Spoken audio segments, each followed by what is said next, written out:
Students, कल हमने प्रश्नावली 1.2 के दूसरे क्वेश्चन को सॉल्व किया था और आज क्वेश्चन थर्ड को हम सॉल्व करेंगे। तो क्वेश्चन क्या है हमारा, अभाज्य गुणनखंड विधि द्वारा निम्नलिखित पूर्णांकों के एचसीएफ और एलसीएम ज्ञात करो।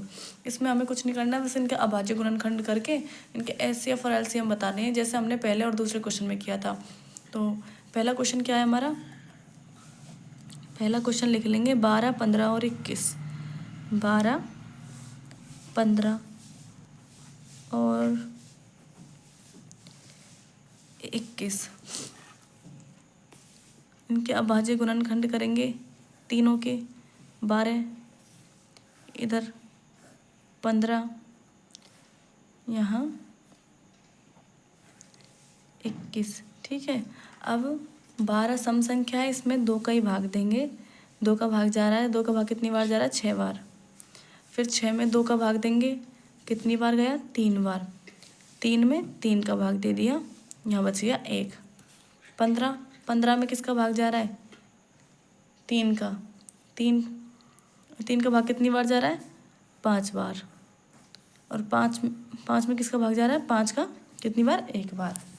अब ऐसे 21 में किसका भाग जाएगा, 2 का भाग नहीं जाएगा, 3 का भाग जाएगा 7 बार। और 7 में किसका देंगे भाग, फिर 7 का ही देंगे। तो हमने ये अभाज्य गुणनखंड कर लिए हैं। अब इनका एचसीएफ और एलसीएम ज्ञात करने हैं हमें। ये एचसीएफ क्या होता है, जो तीनों में सिमिलर होता है, मतलब तीनों में एक जैसा होता है। तो ये इस पर टिक कर लेते हैं, 3, 3 और ये 3, ये तीनों में सेम है तो 3 लिख लिया हमने। और 1, 1, 1, इसको 1 को लिख लेंगे तो एचसीएफ क्या आ गया, 3। और फिर इसको एलसीएम देखेंगे। एलसीएम कैसे देखते हैं, अलग अलग संख्याओं को लिख लेते हैं। 2, 2, 2 गुणा 2, 3 को, तीनों में है तो 3 को एक बार ही लिखेंगे। 3, 5, 7 और 1 को भी लिख लेंगे। अब इसको इनका गुणा कर देंगे हम।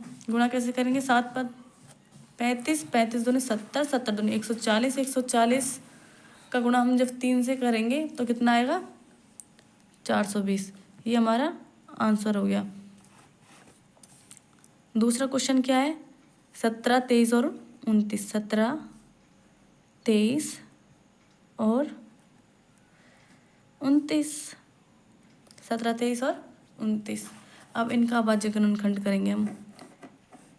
17 का, फिर 23 का, फिर 29 का। ठीक है। 17 में किसका भाग जाएगा, 17 में 17 के अलावा किसी का भाग नहीं जाता, तो इसमें 17 का ही भाग देंगे। कितनी बार गया, 1 बार।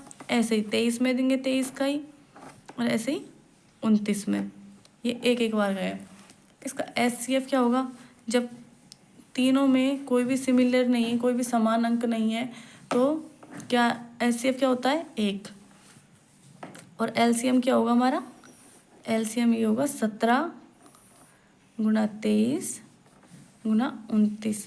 हम इन तीनों को गुणा कर देंगे। इनका गुणा करके जब आप देखोगे तो आंसर कितना आएगा, 11, 33, 9। ठीक है। ऐसे हम तीसरा क्वेश्चन सॉल्व करेंगे।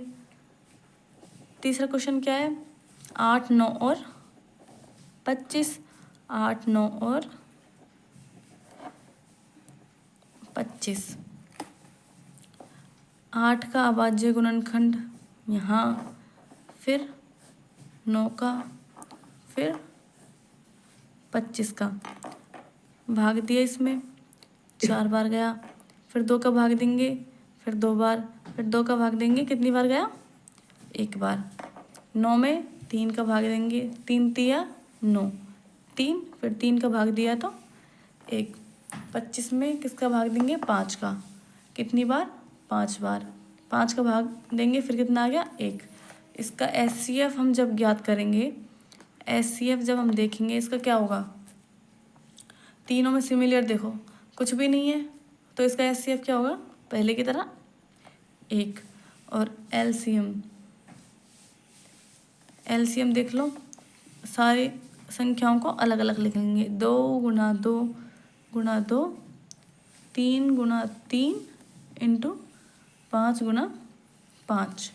इसको गुणा करेंगे 5 में 25, 25 दूनी 50, 50 दूनी 100, 100 का गुणा 2 से करेंगे 200, 200 का गुणा 3 से करेंगे तो 600, 600 का गुणा 3 से करेंगे तो कितना आ गया 1800। ये हमारा आंसर हो गया। ठीक है, समझ में आ गया होगा। देख लो एक और बार क्वेश्चन।